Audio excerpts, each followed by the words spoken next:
May mga kwento na nagsimula sa luha. May mga daan na puno ng pagkawala.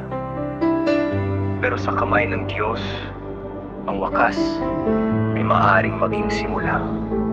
Akala ko tapos na ang lahat, akala ko wala nang natira.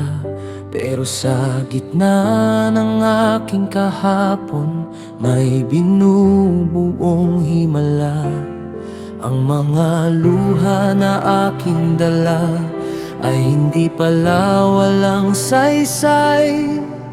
Dahil ang Diyos na tapat ay gumagawa ng bagong buhay. Hindi ko nakita noon ang gagawin mo sa bukas, pero ngayon naunawaan ko may plano ka sa bawat oras. Ito ang bagong umaga, pagkatapos ng mahabang gabi. Ang sugat ay naghihilom, ang puso ay muling maawit. Ito ang bagong umaga, may pag-asa sa bawat hakbang. Ang Diyos na nagsimula ay siya ring tatapos. New beginning, new story. Mula sa luha may bagong awit. Ang maliit na katapatan ay naging malaking pagpapala. Ang tahimik na pagditiis ay naging bahagi ng biyaya.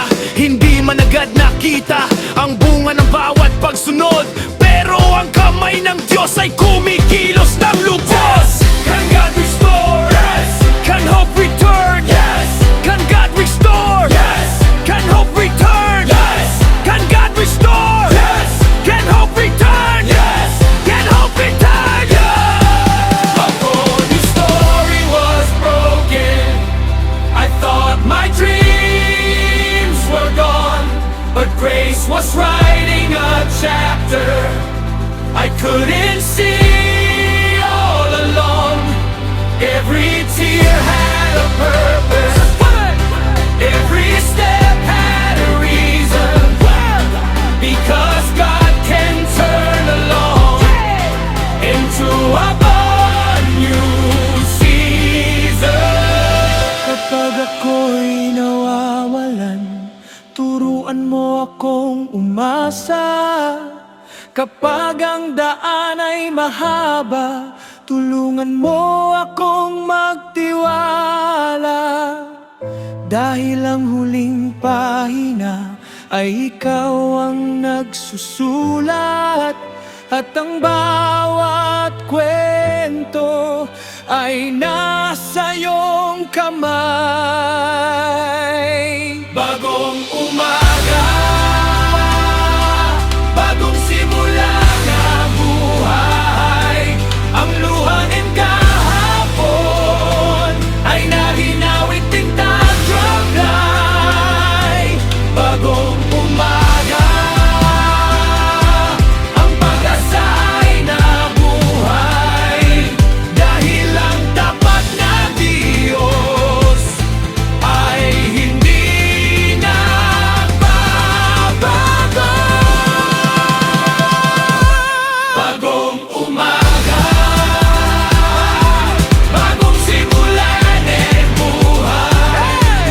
Ang luha ng kahapon ay naging awit kay kapitbahay. Bagong umaga, ang pag-asala na buhay. Dahil ang tapat na Diyos ay hindi nagbabago.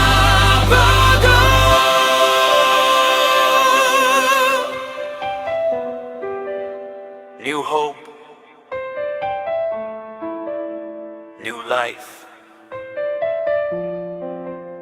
new beginning.